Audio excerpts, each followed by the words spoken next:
So, ayun, mapagpalang gabi sa ating lahat.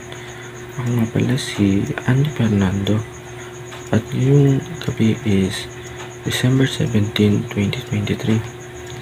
Ngayong gabi is dadako tayo sa panibago nating topic ng ating devotion na may Bible verse na 1 Peter chapter 2 verse 4 to 5. Pero bago yun, dadako muna tayo sa ating new series or konting papel dun sa ating new series.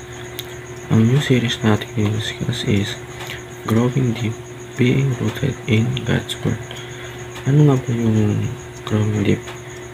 Yung growing deep is yung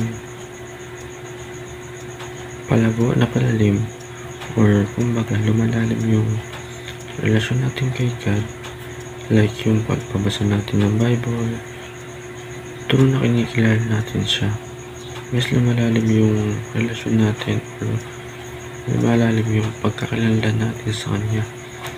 Hindi naman basta kilala mo si God na si God yung na may anak na si Panginoong Jesucristo or si Panginoong Jesucristo yung nagligtas sa atin is kilala mo na siya ng lubusan. Pero para makakilala natin siya ng lubusan, kailangan natin itong basahin yung Bible. Kasi yung Bible is yung manual of God na kailangan natin sa buhay natin. Being rooted in God's Word. Ayun, diba?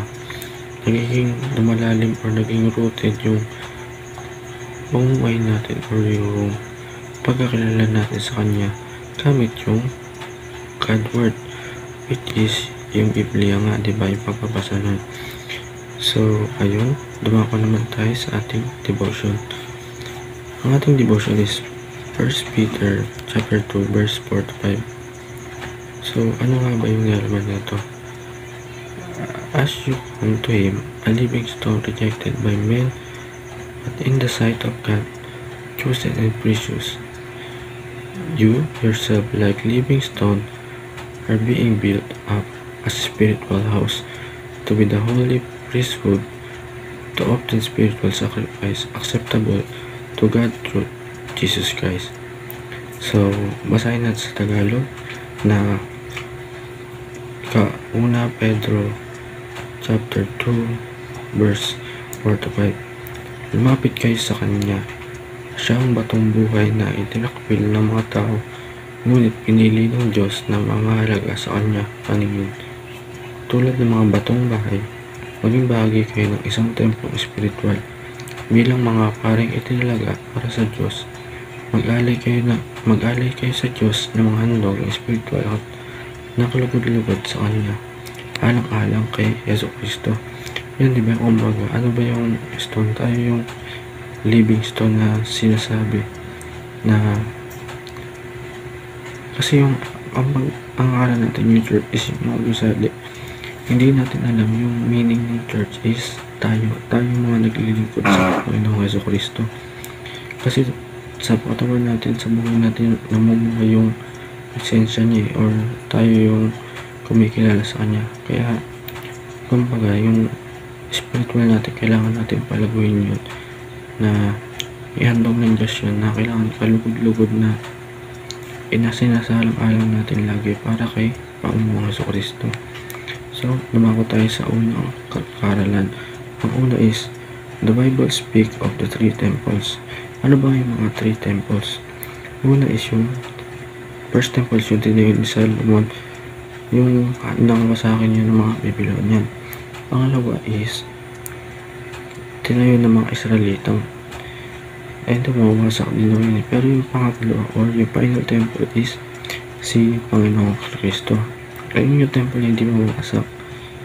Kasi yung namamahagi sa katawan natin, siya yung naging nagpapakita sa atin ng walang kasalanan or yung spiritual na sobrang sagana sa buhay natin. Tapos, pangalawa is the third and final temple is Jesus and His body, the church. Yung final temple daw or yung third temple is si Panginoong Jesucristo. Yung napaka sarap sa buhay kung yung temple na yun is yung paniniwala natin o yung isa buhay natin na hindi tayo iba, siya lang. Tapos yung pangatlo naman is the people of God are living stone. Yun, tayo daw yung living stone. Kumbaga, diba, sabi ko kanina, tayo yung nagsisilbing church kasi sa atin namumuhay or namamalagi yung Espiritu Santo, yung presensya, yung pagpapala sa Kanya. Tapos, sa application is gather to edify. Tayo yung mga living stone na sinasabi, diba? Kasi pag, or sa living stone na yun, kapag nag-gather tayo, diba? Nagtitipon-tipon tayo, pinapalakas natin yung presensya ng Panginoon. Mas binubos natin yung isa't isa para pagpurihin ng Panginoon. Pangalawa is gather the intercede. Ayun yung ano nga ba yung intercede? Yun, yung intercede is yung pinapalakas natin yung isa't isa. Kaya binubos natin yung isa't isa para mas mahimural o lumakas yung pananampalataya. Nagtutulungan kumbaga tayo, hindi tayo nagsusulo lang. Yung mga nalalaman natin, tinutuloy din natin sa iba. Last is pangatlo, gather to serve. Ayun, pagsilban natin si God, hindi lang yung mga bagay or ang sariling isip natin, kailangan maroon din tayo magpasalamat or balik sa kanila yung mga biyayang binibigay niya sa atin. Tapos sa discussion natin is why should we function as God's living stone? Ayun, so, bakit daw natin kailangan function yung God's na tayo yung living stone?